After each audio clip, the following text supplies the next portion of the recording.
दोस्तों, black magic और काला जादू एक ऐसी क्रिया होती है जिसकी मदद से किसी भी इंसान की जिंदगी नर्क बन सकती है। फियर फाइल्स में आज की कहानी एक ऐसे ही काले जादू के बारे में होने वाली है। कैसे काले जादू की मदद से सोनिया और रुचिर के पीछे कुछ शैतानी आत्माओं को लगा दिया। आखिर कौन है इस सब के पीछे? क्या सोनिया और रुचिर इस मौत के खेल से बच पाएंगी? ये सब जानने के लिए देखते रहिए फियर फाइल्स, डर की सच्ची तस्वीरें। इस कहानी की शुरुआत होती है और हम सोनिया और रुचिर को देखते हैं जो कि काफ़ी टाइम के बाद अपने माँ पापा के घर पर आए हुए थे। दोस्तों, सोनिया और रुचिर की नई नई शादी हुई थी। इसी के कारण सोनिया की ये पहली करवा चौथ थी और हर सुहागन की तरह वो काफ़ी एक्साइटेड थी। लेकिन उसको कहाँ पता था उसकी पहली करवा चौथ आखिरी करवा चौथ भी हो सकती है। उसके बाद तभी एक लड़की आती है और रुचिर को हक करती है। सोनिया उसको नहीं जानती थी। उसके बाद तभी रुचिर उसे ये बताता है कि ये मेरी बचपन की दोस्त है। लेकिन पता नहीं क्यों सोनिया को उसका बर्ताव कुछ भी अच्छा नहीं लग रहा था। उसके बाद तभी दोस्तों सोनिया उसी लड़की यानी नम्रता के साथ शॉपिंग करने के लिए जाती है अपनी करवा चौथ की। जहां शॉपिंग करने के बाद नम्रता उससे एक लाल छलनी दिलवाती है और उसके बाद तभी देखते देखते रुचिर भी वहां पर आ जाता है और वो तीनों के तीनों अपने घर वापस आ जाती हैं शॉपिंग को करके। उसके बाद तभी दोस्तों रात होती है। रात के वक्त सोनिया रुचिर के साथ लेटी हुई थी। लेकिन तभी अचानक वो उठकर जैसे ही फ्रीज की ओर आगे बढ़ती है और तभी वो देखती है कि फ्रीज के अंदर रुचिर का कटा हुआ सर रखा था, जिसे देखकर वो काफी डर जाती है और फौरन ही रुचिर के पास जाती है और वहां जाकर वो देखती है कि रुचिर का सर हकीकत में कटा हुआ था। लेकिन तभी थोड़ी देर के बाद हमको ये पता चलता है कि यह उसका वहम था, रुचिर सही सलामत था। दोस्तों, उसके बाद तभी रुचिर उसको हिम्मत देता है और उससे ये कहता है कि चलो जल्दी से चांद देखकर व्रत को तोड़ लेते हैं। दरअसल उस रात रुचिर ने भी सोनिया के लिए व्रत रखा था। उसके बाद तभी सभी के सभी लोग तैयार होकर छत के ऊपर चले जाते हैं। लेकिन सोनिया उस छलनी को लाना भूल गई थी। उसके बाद तभी नर्मदा उसे आकर याद दिलाती है कि तुम उस छलनी को तो लेकर ही नहीं आई हो। दोस्तों, उसके बाद फिर सोनिया उसी लाल छलनी को लेकर आती है और उस लाल छलनी के अंदर अपने पति रुचिर का चेहरा देखने की कोशिश करती है। लेकिन जैसे ही वो उस लाल छलनी के अंदर उसका चेहरा देखती है तो उसे खून दिखाई देता है, जिसे देखकर वो काफी घबरा जाती है। जहां सभी लोग उससे ये कहते हैं चलो बेटा कोई बात नहीं, तुम एक बार और कोशिश करो। और फिर उसके बाद सोनिया दोबारा की से उस छलनी के अंदर अपने पति का चेहरा देखती है। लेकिन तभी उसे रुचिर का चेहरा नहीं बल्कि कुछ शैतानी आत्माएं दिखाई देती हैं, जिन सभी आत्माओं के चेहरे पूरी तरीके से जले हुए थे। ये देखकर सोनिया अपने आप को संभाल नहीं पाती और उसी जगह पर बेहोश हो जाती है। सोनिया की ऐसी हालत थी और नर्मदा उसके ऊपर हंस रही थी। उसके बाद सभी लोग अपने अपने घर के अंदर चले जाते हैं, जहां हम नर्मदा को देखते हैं जो कि रुचिर से ये कहती है तुम मेरे ना हो सके तो मैं तुम्हें किसी और का भी नहीं होने दूंगी। सोनिया ने इस व्रत को तुम्हारी लंबी उम्र के लिए रखा है, लेकिन मैं तुम्हारी बची कुची जिंदगी को भी ले लूंगी।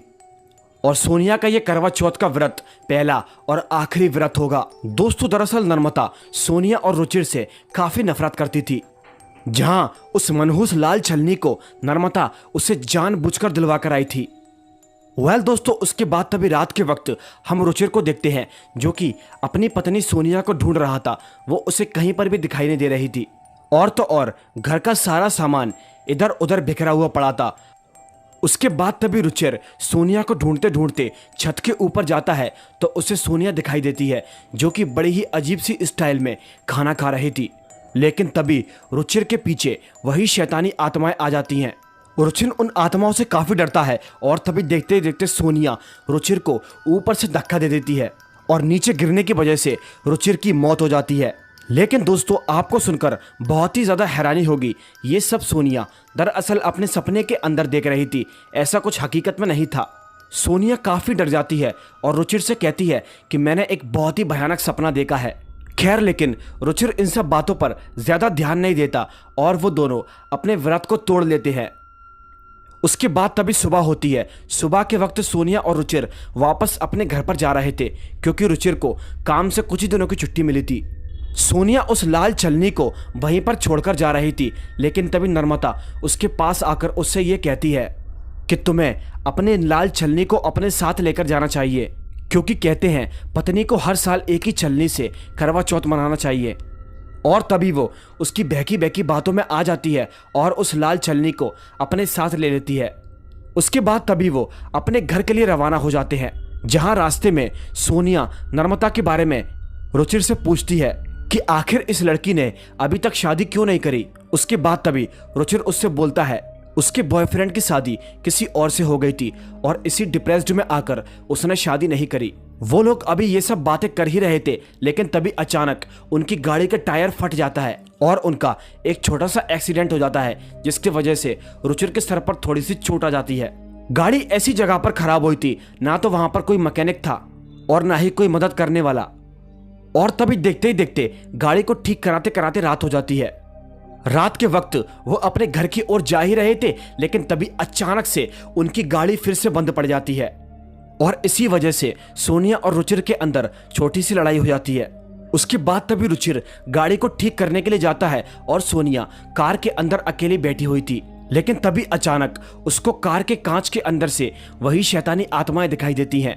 उस कांच के अंदर ये साफ साफ दिख रहा था कि वो जले जलाए लोग उसके करीब बढ़ रहे थे। सोनिया काफी डर जाती है और तभी वो जले जलाए आदमी उसकी गाड़ी के अंदर आ जाते हैं। गाड़ी के अंदर आकर वो कार चलाना शुरू कर देते हैं, जिसके कारण गाड़ी को ठीक कर रहा सोनिया का पति रुचिर उसकी एक्सीडेंट में मौत हो जाती है। लेकिन दोस्तों ये सब कुछ भी सच नहीं था। इस घटना को भी सोनिया अपने वहम के अंदर देख रही थी। वो काफी डर जाती है। रुचिर उस पर काफी गुस्सा करता है और उससे ये कहता है क्या तुम पागल हो गई हो, मुझे लग रहा है तुम्हें शायद हॉस्पिटल लेकर जाना चाहिए। दोस्तों जब से वो लाल छलनी उनके साथ आई थी, उनके साथ अजीबोगरीब घटनाएं होना शुरू हो गई थी। उसके बाद तभी वो अपने घर सही सलामत पहुंच जाते हैं और जब सुबह होती है तो रुचिर अपने काम पर जा रहा था, लेकिन तभी सोनिया उसको वहां जाने से मना करती है और उससे ये कहती है मुझे कुछ भी अच्छा नहीं लग रहा है, तुम अपने काम पर मत जाओ। लेकिन रुचिर उसकी बात को कहाँ मानने वाला था। वो अपने काम से बहुत प्यार करता था और तभी वो अपने टूर के लिए निकल जाता है। उसके बाद तभी दोस्तों हम नर्मदा को देखते हैं, जहां हमको इस कहानी की सच्चाई पता चलती है। दरअसल वो जो शैतानी आत्मा है उनको किसी और ने नहीं बल्कि नर्मदा ने सोनिया और रुचिर के पीछे लगा दिया है और इस काम में एक तांत्रिक ने उसकी मदद की है, जहां वो तांत्रिक नर्मदा से ये कहता है कि उस छलनी का असर कुछ इस प्रकार से होगा, सोनिया अपने पति को खुद ही जान से मार देगी। उसके बाद तभी रात होती है और रात के वक्त सोनिया अपने घर के अंदर सो रही थी, लेकिन दोस्तों तभी अचानक उसको कुछ अजीबोगरीब आवाजें आती है। वो आवाजें दूसरे कमरे की तरफ से आ रही थी और वो उठकर जैसे ही उस दूसरे कमरे के पास देखने के लिए जाती है तो दोस्तों उसको वही शैतानी आत्माएं दिखती हैं, वही जली जलाई आत्माएं जो कि पता नहीं ना जाने क्या कर रही थी। सोनिया उसको देखकर काफी डर जाती है और फौरन ही वहां से भागने की कोशिश करती हैं और तभी वो शैतानी आत्माएं उसके पीछे भागती हैं, लेकिन तभी वो दरवाजे को लॉक कर देती है और अपने बेड के ऊपर आकर लेट जाती है। वो इतना बुरा तरीके से डर जाती है कि वो रोने लगती है। उसके बाद तभी थोड़ी देर के बाद रुचिर उसके पास आता है, लेकिन सोनिया तब भी डरी हुई थी और रुचिर से कहती है कि इस घर के अंदर कुछ तो है, मुझे कुछ शैतानी आत्माएं दिखाई देती हैं। लेकिन रुचिर उसकी बातों पर यकीन नहीं करता और उससे ये कहता है कि ये आत्मा वात्मा कुछ नहीं होती। उसके बाद तभी एक रात सोनिया उसी छलनी को ढूंढने लगती है और रुचिर से ये कहती है कि आज मैं इस छलनी को बाहर फेंक दूंगी। रुचिर को ऐसा लगता है जैसे कि सोनिया पागल हो चुकी है। वो उस छलनी को काफी ढूंढती है, लेकिन उसे वो छलनी नहीं मिलती और तभी वो अपने बिस्तर पर जाकर सो जाती है। लेकिन तभी थोड़ी देर के बाद वो छलनी अचानक से उसके पास आती है और वो शैतानी आत्माएं सोनिया को अपने कब्जे में कर लेती हैं। सोनिया उनके कब्जे में होकर एक चाकू लेकर रुचिर को मारने के लिए आगे बढ़ती है। वो रुचिर को मारने ही वाली थी कि तभी अचानक रुचिर उठ जाता है और तभी सोनिया से कहता है कि तुम मुझे मारने की कोशिश कर रही हो। लेकिन सोनिया उससे रो रो कर ये कहती है कि ये सब मैं नहीं कर रही, मुझसे ये सब वो आत्मा ही करा रही हैं। प्लीज़ प्लीज़ रुचिर मेरी हेल्प करो, मैं बहुत ही परेशान हूँ। और उस रात रुचिर उसकी परेशानी को समझता है, उससे सोनिया की हालत देखी नहीं जाती और तभी वो सुबह सोनिया को आशा जी के पास लेकर जाता है, जो कि इस सब कामों में काफ़ी नॉलेज रखती थी। आशा जी रुचिर से ये कहती हैं कि हमें एक विधि करनी होगी। उसके बाद तभी वो विधि करना शुरू कर देती हैं और उस विधि को कर उन्हीं शैतानी आत्माओं को बुलाती हैं, जहां वो आत्माएं उनके सामने आती हैं और अचानक से सोनिया के शरीर के अंदर चली जाती हैं। और दोस्तों दूसरी तरफ नर्मदा भी इस काले जादू को अपने घर के अंदर बैठकर कर रही थी। उसके बाद तभी आशा जी उन आत्माओं से बात करती हैं और जब वो आत्माएं चली जाती हैं तो वो सोनिया और रुचिर से ये कहती हैं कि ये शैतानी आत्माएं काले जादू की मदद से तुम्हारे पीछे लगाई गई हैं। ये सब सुनकर वो लोग काफ़ी डर जाते हैं और तभी सोनिया गुरुजी के पास जाने का फैसला करती है और ये तीनों के तीनों सुबह होते ही गुरुजी के पास चले जाते हैं, जहां गुरुजी उन सभी लोगों से ये कहते हैं इन आत्माओं को रुचिर के पीछे लगाया गया है बदला लेने के लिए और इन आत्माओं का केवल एक मकसद है और वो है रुचिर की मौत। उसके बाद तभी गुरुजी उन सभी लोगों से ये कहते हैं कि अगर हमें इस बात का पता चल जाए कि आखिर इन आत्माओं को तुम्हारे पीछे किसने लगाया है तो हम इन आत्माओं को रोककर उसी शख्स के पीछे लगा सकते हैं। जहां वो आशा जी को एक मंत्र भी सिखाते हैं और उन सभी लोगों से ये कहते हैं जाओ जाकर पता लगाओ कि आखिर इसके पीछे कौन है। उसके बाद तभी वो अपने घर वापस चले जाते हैं, जहां रुचिर के माता पिता भी आ चुके थे और तभी आशा जी उस मंत्र के जरिए सोनिया को पिछली बातें याद दिलाने की कोशिश करती हैं और थोड़ा सा याद करने के बाद सोनिया को सब कुछ पता चल जाता है, जहां वो सभी लोगों से ये कहती है कि ये सब हमारे साथ नर्मदा कर रही है क्योंकि वो रुचिर से प्यार करती थी और उसकी शादी मेरे साथ होने की वजह से वो इस सब का बदला ले रही है। रुचिर इन बातों को सुनकर काफ़ी शौक हो जाता है। उसके बाद तभी आशा जी उस क्रिया को करना शुरू कर देती हैं और तभी नर्मदा की हालत बड़ी ही खराब होने लगती है, जहां नर्मदा सबके सामने आती है और तभी रुचिर उस छलनी को लेकर नर्मदा के चेहरे के सामने रखता है, ऐसा उससे आशा जी ने कहा था। और तभी सोनिया भी उस घेरे से बाहर निकल जाती है रुचिर की हेल्प करने के लिए। और तभी दोस्तों वो शैतानी आत्माएं वहां पर आती हैं और सोनिया और नर्मदा के शरीर के अंदर प्रवेश कर लेती हैं और वो दोनों रुचिर को नुकसान पहुंचाने की कोशिश करती हैं। लेकिन तभी हाल ही में सोनिया के अंदर से वो आत्माएं निकल जाती हैं और वो बेहोश हो जाती है और नर्मदा रुचिर का गला जोर से दबा रही थी।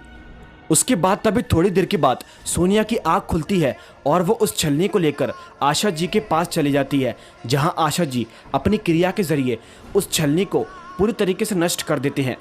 उस छलनी के नष्ट होते ही वो शैतानी आत्माएं भी उनके शरीर से निकलकर चली जाती हैं और इस खेल के अंदर नर्मदा की मौत हो जाती है। दोस्तों उसको उसके किए की सजा तो मिल चुकी थी, लेकिन रुचिर और सोनिया के साथ ऐसी घटनाएं बेमतलब में हुई थी। इसी के साथ ये एपिसोड यहीं पर खत्म हो जाता है।